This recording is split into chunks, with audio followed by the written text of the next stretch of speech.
I'd like to firstly welcome the members of the Dublin Fire Brigade who are here this evening with us in the Dáil and the public gallery, and indeed the many that I met earlier on today.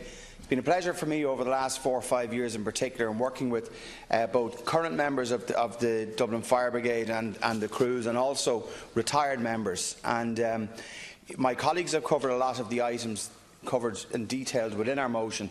I just hope, Minister, and I'm asking you now directly, that this be the last time this be debated. I've raised this on numerous occasions. We need to make sure that a clear message goes out from the Dáil here tomorrow and this evening that Dáil Éireann supports the operation of the Dublin Fire Brigade and the Dublin Fire Brigade Ambulance, and supports indeed the fire-based EMS system. What we have in Dublin is actually being replicated in other cities across Europe. And we have a city manager and people within the HSE tinkering with something that's working. But worse than tinkering, they're starving it in certain instances. My colleague, Deputy John Curran, has dealt with the funding aspects of it.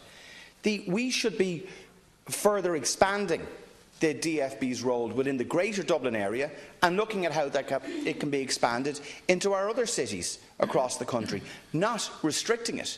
And this is not a question of National Ambulance Service or DFB. It never has been. And those who actually seek to sow those divisions are being disingenuous at best. What this is about is the safety of the citizens of Dublin City and Dublin County. And no more can we allow foot-dragging from government, this government and the last one. Now is the last time that this needs to be addressed. That we need to ensure that the DFB is resourced properly, that a clear statement goes out from this, that there will be no unpicking of their independence and their autonomy. You cannot have a system like it has been proposed in the HICWA report. And I would also say, Minister, that I wrote a detailed letter to the Department of Health on the 27th of March 2018, highlighting a number of my concerns that I have in relation to the expert report, and I use that word loosely in this regard. That hasn't been responded to yet at this stage, where answers given on FOI to private citizens contained more information than answers that I got by way of parliamentary question, and that's simply not acceptable. But I want to move on in a positive vein in one respect, because we want this resolved. I do welcome the fact, and I understand, and maybe you can confirm it in your response, that government won't just be not opposing this motion, but you will be supporting the Fianna Fáil motion. And if that is the case, that is a very significant step forward. I spoke with Minister Harris this evening. I have asked him that post the passing of this motion, that I would sit down with him to work on the next steps forward. The colleagues in the DFB want to know what's going to happen next. A motion, a debate in the Dáil is very good, and ventilation of the issues is very good and well.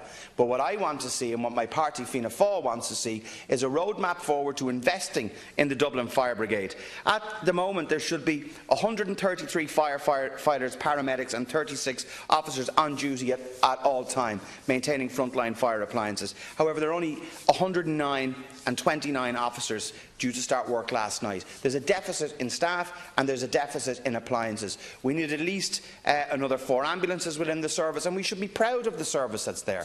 This is a win-win for government. This is a win-win for the Dáil, and I actually think that we need to make a clear statement here from this House that Owen Keegan and the executive of Dublin City Council do not run our fire service, do not make policy. The Dáil makes policy, the Dáil makes decisions on behalf of the people who elect us. The members and the families of the Dublin Fire Brigade and others, and the many people and thousands of families across Dublin, including my own, who have had experience in the past of being looked after by members of the Dublin Fire Brigade. They do not deserve to be denigrated. They do not deserve to have funding withdrawn from them. They do not deserve to have their service run down. These are people who are immensely committed to their job.